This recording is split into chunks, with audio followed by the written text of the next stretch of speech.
In ancient times, the cosmos was divided between beings of light and those of darkness.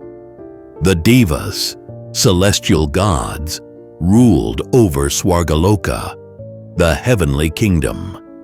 Yet, their cousins, born of the same lineage, the Daityas and Danavas, stood on the other side, fierce, untamed, ever challenging the divine order.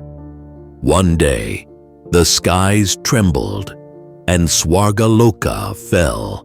The gods were seen fleeing, their weapons shattered, their glory dimmed. A formidable asura named Bala had arisen, undefeatable, unmatched. He had conquered the heavens and cast the gods out of their own realm. Yet Bala was unlike the other asuras. Though his mind was powerful and proud, his heart was open, noble in spirit, generous in nature. Even in victory, he harbored no cruelty.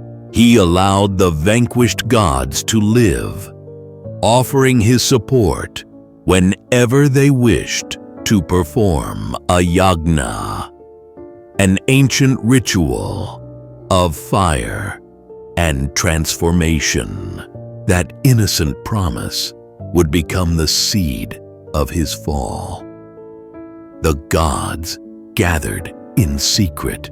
They knew that through sacrifice, great forces could be invoked, and Bala had offered the unthinkable, his presence in their rituals. Soon, the flames of a mighty yagna soared into the skies.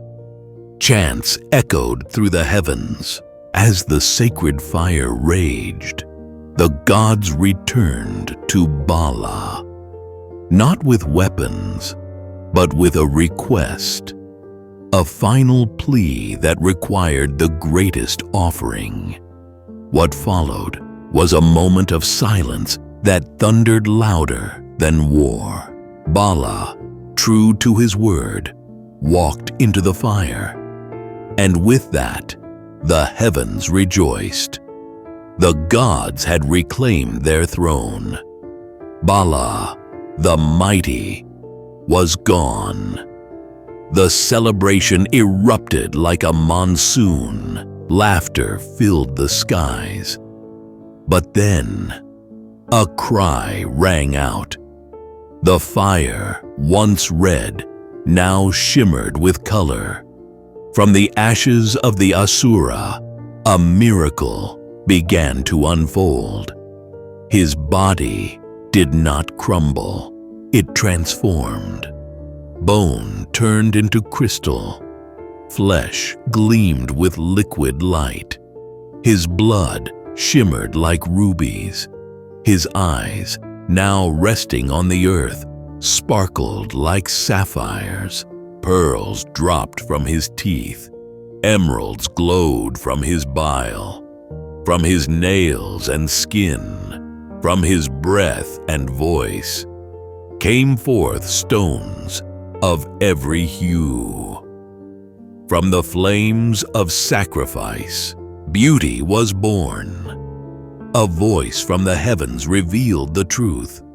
Bala's selfless act had sanctified his body, turning it into the rarest treasures that could ever be found in all of creation. As the gods tried to retrieve these wonders, they slipped through their fingers, cascading toward Buloka, the earthly realm. His body scattered into 84 pieces, resting across mountains, rivers, oceans, and forests. Among them, 21 turned into celestial jewels, and 9 of these shone brighter than all others.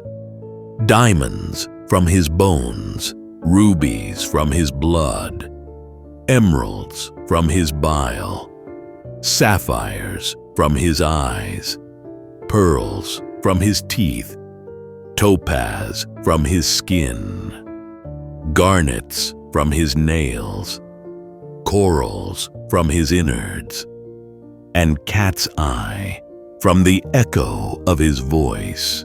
These 9 came to be called the Navaratnas, the 9 jewels, symbols of cosmic balance, hidden deep within the heart of the earth, born not of greed, but of sacrifice.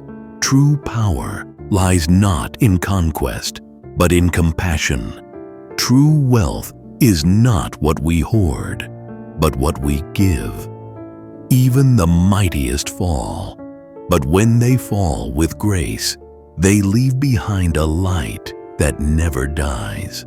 From the ashes of ego rise the treasures of the soul. Let us not seek to own the world, but to offer ourselves to it.